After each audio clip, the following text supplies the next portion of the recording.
ভগ্নীরূপী শ্রী গুরুর সাক্ষাৎ বিগ্রহ সকলকে শ্রদ্ধাপূর্ণ প্রণাম নিবেদন করি। আজকে এত সুন্দর আলোচনা হয়েছে এবং গানে গানে যে পথ নির্দেশিকা প্রদান করা হয়েছে, তারপরে আলোচনার বিশেষ প্রয়োজন হয়। সূচনাতে অখণ্ড সংহিতা পাঠের শেষ বিষয়টি ছিল তোমার উপাস্যকে এটি জানো।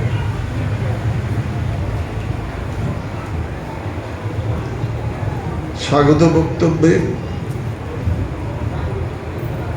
আমাদের অত্যন্ত প্রিয়জন, তিনি বিভিন্ন বিষয় অবতারণা করে তার বক্তব্যটি শেষ করেছেন যে গুরু যা বলেছেন সেটি জানুন। ধারাবাহিকভাবে সঙ্গীত আলোচনা হয়েছে। একটি ছোট্ট প্রশ্ন আমার কাছে আমার ছোট ভাই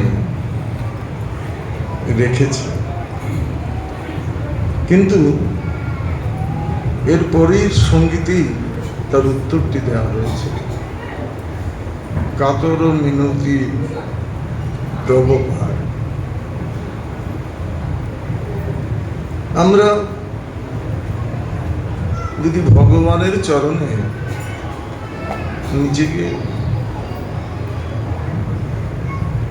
নিবেদন করতে পারি, তবেই আমরা বাঁচব। ভ্রাতা মাতা ভগ্নীগণ, আমরা যে বিপন্ন এটি বুঝার সময় এসেছে। বড় বড় উৎসব করলেই আমরা বাঁচতে পারব না। অনেক বিদ্যা, অনেক অর্থ, অনেক সম্পদ অর্জন করলেও আমরা বাঁচতে পারব না। বাঁচতে হলে যে সুনির্দিষ্ট পন্থা, সেই পন্থার অনুশীলন করতে হবে।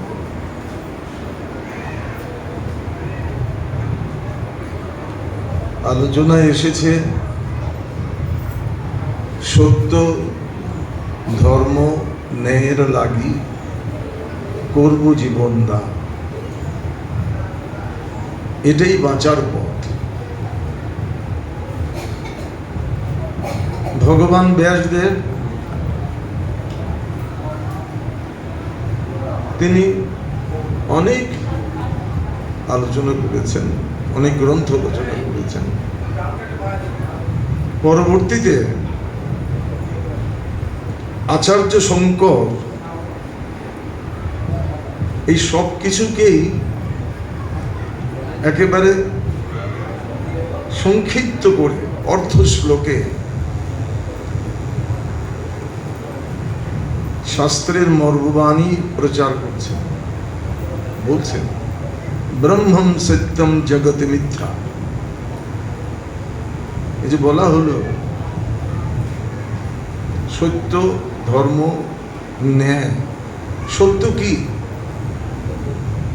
ব্রহ্মই সত্য।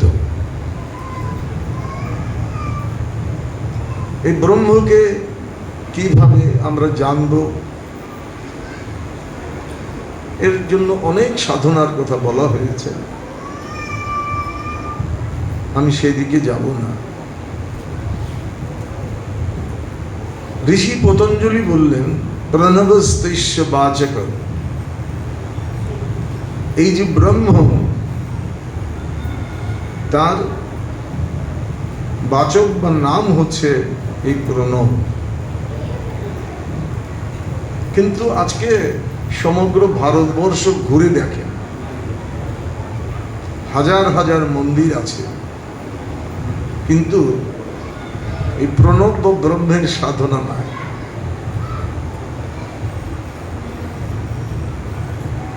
আমরা যেন প্রায় ভুলেই গেছি। আর্যগণ, যাদেরকে আমরা আমাদের আধ্যাত্মিক পূর্বপুরুষ বলে মনে করি, তারা এদেশে আসার আগেও এদেশ সংস্কৃতি সাধনায় উন্নত ছিল। কিন্তু ধর্মের যে মূল বিষয় ভগবান এক, এই তত্ত্বটা এদেশে প্রচলিত ছিল না।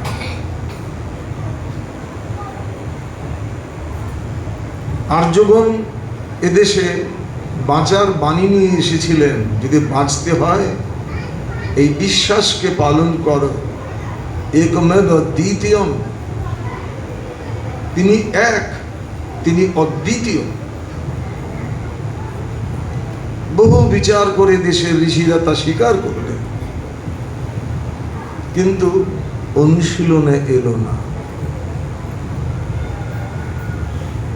তারা সুন্দর ব্যাখ্যা দিলেন, একম সদ বিপ্র বহুধা বদন্তি, সেই এককেই যারা পণ্ডিত তারা বিভিন্নভাবে বিশ্লেষণ করেছে। এই বিশ্লেষণ নিয়েই সমাজ মজে থাকলো, কিন্তু সেই বাঁচার পথ যে এক, তাতে অনুশীলন দিল না। এটা এই দেশে অত্যন্ত দুঃখময় একটি ইতিহাস। পরবর্তীতে যাই হোক, আর্যরা কিন্তু জোর করেন নাই, তারা তত্ত্বটা দিয়েছিলেন যে ঈশ্বর এক, তিনি বহুরূপে প্রকাশিত, এই বহুর মাঝে তিনি একই আছেন, একে বিশ্ব দেববাদ বলা হয়। কিন্তু একনিষ্ঠা এলো না। পরবর্তীকালে অনেক সামাজিক রাজনৈতিক শক্তি নিয়ে একেশ্বরবাদ এদেশে এসেছিল, আমাদের ভিত্তিকে নাড়িয়ে দিয়েছে। আমরা আত্মরক্ষা করতে পারি না। এদের একেশ্বরবাদ আছে, কিন্তু আর্যদের এই যে সহনশীলতা, উদারতা, তারা অপেক্ষা করেন না। ফলে কি হয়েছে, আজ আমরা দেখছি একেশ্বরবাদ বা ভগবান যে এক, এই কথা ভুলে গিয়ে আমরা ক্ষতিগ্রস্ত হয়েছি। আমরা নিজেদের শক্তি হারিয়েছি। আজ সেই অবস্থা আমরা অনুভব করছি। এখন যুগে যুগে কিন্তু এইভাবে ঋষিরা এই পরম তত্ত্ব, বাঁচার পথ তারা বলেছিলেন। হিন্দু সমাজ আমরা শুনি না, এবং তার পেনাল্টি আমরা আজকে দিচ্ছি। প্রশ্ন হয়েছিল নির্ভরের পথ কি। আমরা অনেকেই শাস্ত্র পাঠ করি। হিন্দু সমাজের অন্যতম দোষ হচ্ছে আমরা শাস্ত্র পাঠ করি, শাস্ত্র নির্দেশ মানি না, এমন আত্মহননকারী সিদ্ধান্ত পৃথিবীতে হতে পারে। আমি আমার বাবাকে সম্মান করি, কিন্তু বাবার কথা শুনি না, এমন তোর অবস্থা। আমরা অনেকে গীতা পাঠ করি। শ্রীমদ্ ভগবত গীতায় আমি যদি বলি আর কি আজকে যে ভগবান আমি তোমাকে মানি, তুমি আমাকে রক্ষা করো, তো ভগবান কি বলবেন? তিনি তো দয়ালু, তার কৃপার কোনো শেষ নেই। তো তিনি বলছেন অনন্য চিন্তয়ন্তু মাম এনা পর্যুপাসতে তেষাং নিত্যযুক্তানাং যোগক্ষেমং বহাম্যহম। যে ব্যক্তি তার চিত্তে ভিন্ন কোনো চিন্তা রেখে এক আমাকে নিয়ে থাকে, সেই যে একনিষ্ঠ ভক্ত, আমি তার সকল ভার বহন করি। যোগক্ষেমং বহাম্যহম, তার যা যা প্রয়োজন আমি তাকে প্রদান করি এবং তার সম্পদ রক্ষার দায়িত্ব আমি গ্রহণ করি। হিন্দু সমাজ আমরা নিত্য গীতা পাঠ করি, কিন্তু শ্রী ভগবানের এই যে নির্দেশ পথ, এইটি পালন করি না। শ্রী ভগবান বলেছিলেন বাঁচতে যদি চাও, হ্যাঁ, চারিদিকে যা আছে সবই আমি। অহং হি সর্বজ্ঞানাং ভোক্তা চ প্রভুরেব চ। যত ভাবে যত আরাধনা করো সবই আমি, কিন্তু বাঁচতে যদি চাও, সর্বধর্মান পরিত্যাজ্য মাম একম শরণং ব্রজ। 10 দিকে মন দিও না, একদিকে চলো। এটাই বাঁচার পথ। গীতা পাঠ করলাম, গীতার প্রশংসা করলাম, গীতা যজ্ঞ করলাম, হই হই রই রই কত কিছু করলাম, কিন্তু ভগবান যে পথ দিলেন সেই পথে চললাম। শুধু তাই নয়, ভগবান জানেন আমরা কত বুদ্ধিমান। ভালো বুদ্ধি না থাকলে সর্বনাশা বুদ্ধি আছে। ভগবান জানলেন যে এই প্রশ্নটা তো আসবে। এতদিন 13 দেবতার পূজা করেছি, আজকে একজনকে ধরে সবাইকে ছাড়লে আর 12 জন রাগ হবে না। ভগবান বললেন অহং তাম সর্ব পাপেভ্যো মোক্ষয়িষ্যামি মা শুচো। তুমি চিন্তা করবে না, তোমাকে সকল পাপ থেকে আমি রক্ষা করব। কিন্তু হিন্দু সমাজ আমরা বিশ্বাস করলাম। ভগবান বললেন সর্বপাপ থেকে তোমাকে আমি রক্ষা করব, তুমি যদি একনিষ্ঠ হও। এই যে দুর্ভাগা জাতি, এই দুর্ভাগা জাতিকে বাঁচানোর জন্য শ্রী শ্রী বাবামণি এসেছেন। কিন্তু এটা প্রমাণিত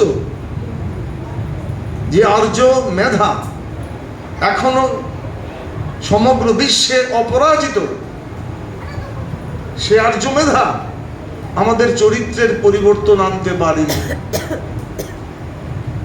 আচার্য শঙ্কর, যাকে বলা হয় পৃথিবীর অন্যতম শ্রেষ্ঠ প্রজ্ঞাবান ব্যক্তি, তার সিদ্ধান্ত আমাদের ভাগ্যকে পরিবর্তন করতে পারবে।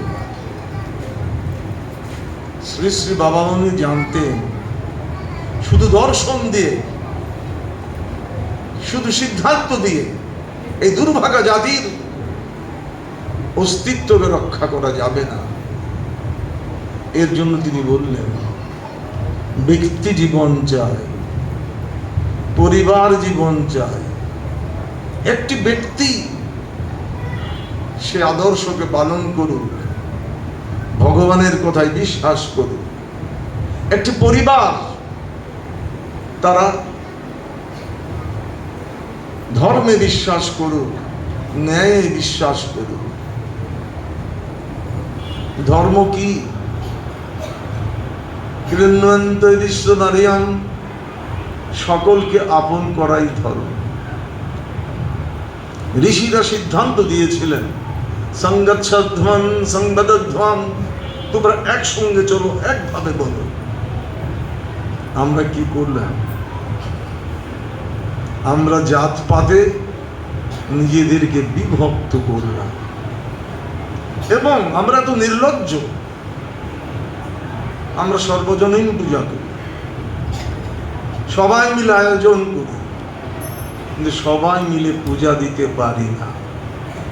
তারপরেও আমাদের মধ্যে বিবেক জাগে না, বিবেক জাগছে না।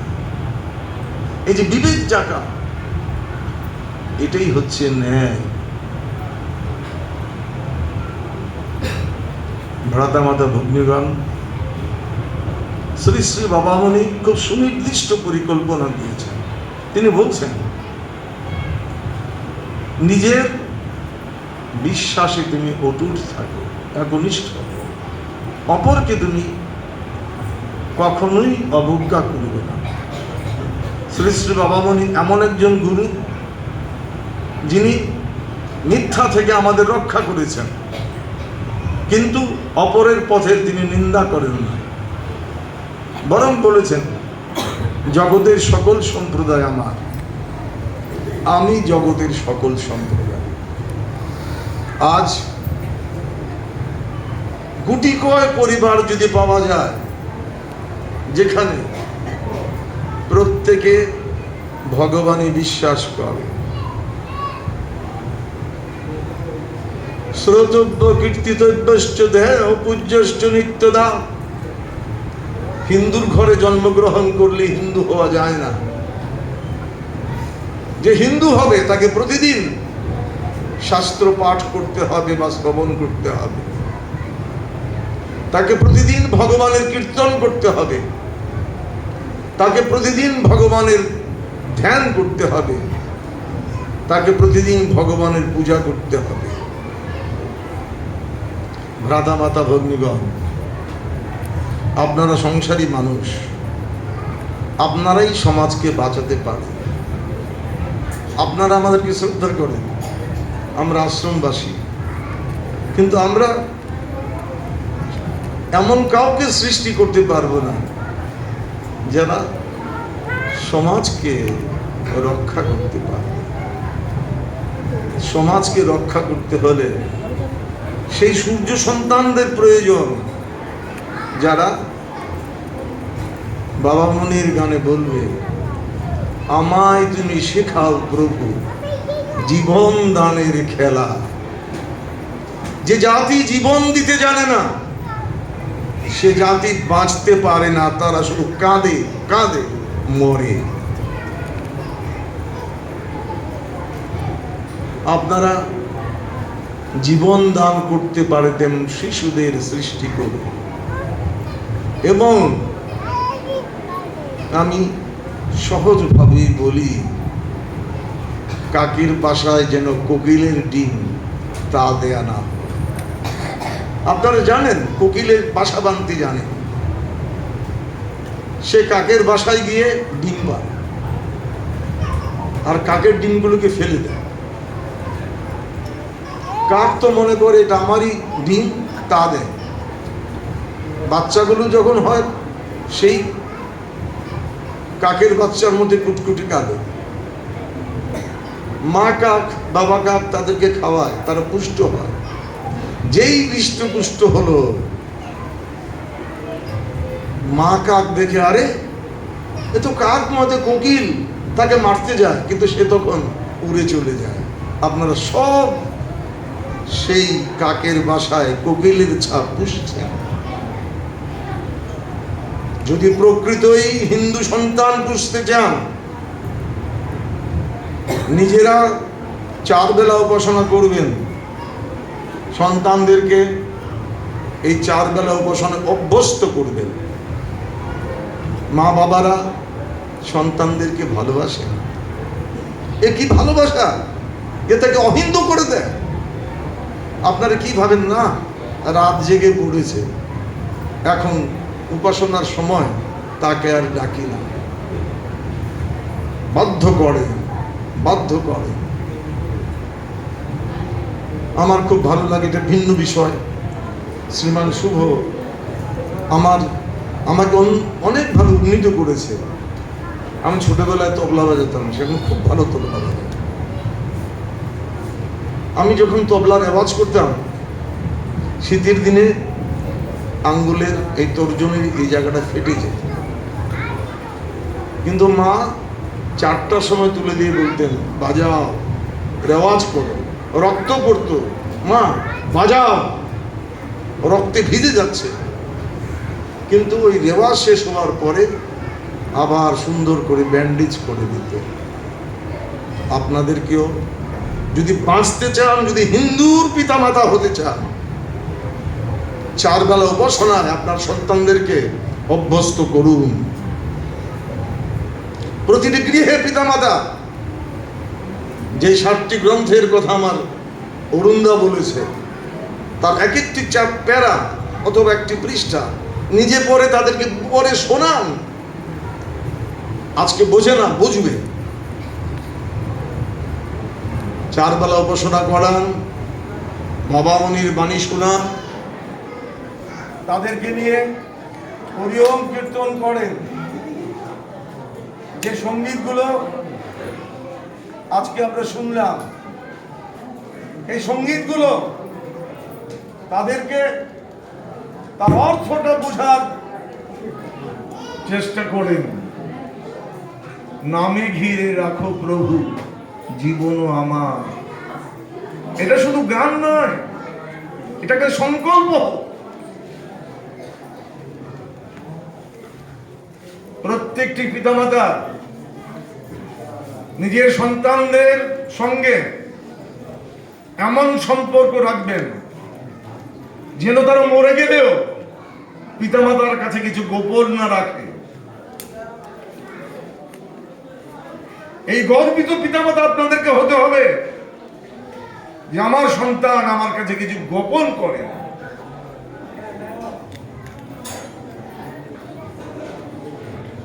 বাবামণি সেই কথাই বলছেন, চরিত্র, পারিবারিক চরিত্র কি, আমাদের মধ্যে কোনো গোপনতা থাকবে না। আমার ছেলে, আমার মেয়ে আমার চাইতে সে আমার খাবে, আমার আশ্রয়ে থাকবে, আমার চাইতে সে অন্যকে আপন ভাববে, এটা হতে পারে না। সেই পরিবেশ সৃষ্টি করতে এবং সম্ভবটা তখন যখন পিতামাতা, সন্তান, শত্রুটি সকলে একসঙ্গে বসে সকল শক্তির উৎস ভগবানের সাধন করে। হিন্দুর ঘরে আজ সব আছে, সাধন নাই। এই দুঃখ থেকে মুক্তি দেওয়ার সুযোগ বাবামণি করে দিয়েছেন। এটাই বাঁচবার পর হরিওম কীর্তন করব, কারণ হরিওম বলে সকলেই আমার আপন। হরিওম বলে ভগবান এক। ভ্রাতামাতা ভগ্নীগণ, কথা বেশি বলে তো লাভ না। দাদারা বলছেন বক্তৃতা আমরা প্রতিজ্ঞা করব। আরে প্রতিজ্ঞা করে লাভ কি হবে যদি আমি পালন না করি? পালন করতে হবে। সেই বৈদিক যুগ থেকে আরম্ভ করে আমরা হিন্দু সমাজ ঋষিদের কথা শুনি নাই, শাস্ত্রের কথা মানি নাই। আজ বাঁচতে হলে কি করে জীবনে সত্যকে মানতে হয়, ধর্মকে মানতে হয়, সেই অভ্যাস করতে হয়। শ্রী শ্রী বাবামণি যে চরিত্র গঠন আন্দোলনের কথা বলেছেন, এর মূল কথাই হচ্ছে আমি আমার জীবনে অপরের উপকার করব, জীবনে কারো ক্ষতি করব না।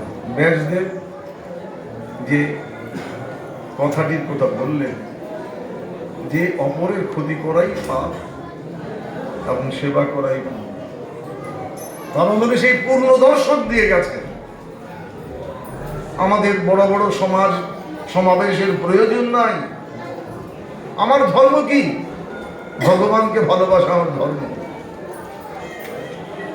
শুধু কিছু কিছু অনুষ্ঠান করব আর তৃপ্তি ভরে প্রসাদ নামীয় উপদেয় গ্রহণ করব, এটা ধর্ম হতে পারে। আমি সাধন করব, যে সাধন করে প্রসাদ তার জন্য, যে সাধন করে না সে প্রসাদ প্রত্যাশা করবে কিভাবে? আমরা সাধন করতে শিখি, আমরা সত্যকে ভালোবাসতে শিখি। অনেক শাস্ত্র নয়, সহজ সরল ভাবে আমরা গুরুতে আত্মসমর্পণ করি।